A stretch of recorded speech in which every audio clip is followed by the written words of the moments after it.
నిన్న నుంచి కాంగ్రెస్ మీడియాలో ఒక వార్త విపరీతంగా దాని మీద చర్చలు చేస్తారు. ఏంది అంటే అమరవీరుడు శ్రీకాంతాచారి తల్లికి విమెన్ కమిషన్లో ఒక మెంబర్ ఇచ్చారు. మీరు జాగ్రత్తగా వినుర్రి. విమెన్ కమిషన్లో ఒక మెంబర్ ఇచ్చారు. విమెన్ కమిషన్ చైర్పర్సన్ ఇయ్యలే.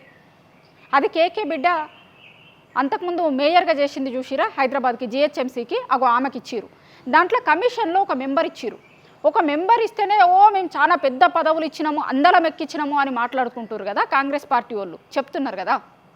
మరి వాళ్ళే కన్వీనియంట్గా ఒక విషయాన్ని ఏం మర్చిపోయారు తెలుసా? గతంలో ఇప్పుడు ప్రతిపక్షంలో ఉన్న బీఆర్ఎస్ పార్టీ గతంలో ఈమెకు ఎమ్మెల్యే టికెట్ ఇచ్చింది. హుజూర్ నగర్లో ఎమ్మెల్యే టికెట్ ఇస్తే ఇప్పుడు ఇదే కాంగ్రెస్ పార్టీలో ఇరిగేషన్ శాఖ మంత్రిగా ఉన్న ఇదే ఉత్తమ్ కుమార్ రెడ్డి ఆమెను ఓడగొట్టిండు.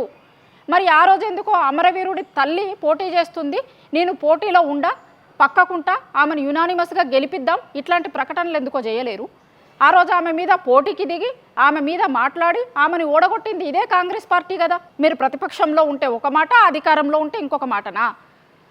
ఎమ్మెల్యే అయ్యేటామని ఓడగొట్టి ఇవాళ కమిషన్ చైర్మన్ కూడా ఇవ్వకుండా దాంట్లో ఒక సభ్యురాలుగా ఇచ్చి దానికి మేమేదో పెద్ద పదవి ఇచ్చినాము అని చెప్పుకుంటారు కదా. ఒకసారి మీ గతం చూసుకోర్రి, వెనకాలన్నది చూసుకోర్రి. ఎందుకు ముందే మాట్లాడతారు? జనాలు మర్చిపోతారు. లేకపోతే మేము ఇవాళ ఏది చెప్తే అదే ఉంటుంది అనుకుంటే చరిత్ర ఉంటుంది కదా వెనకాల ఒకటి, అది రికార్డ్ అయ్యి ఉంటుంది కదా.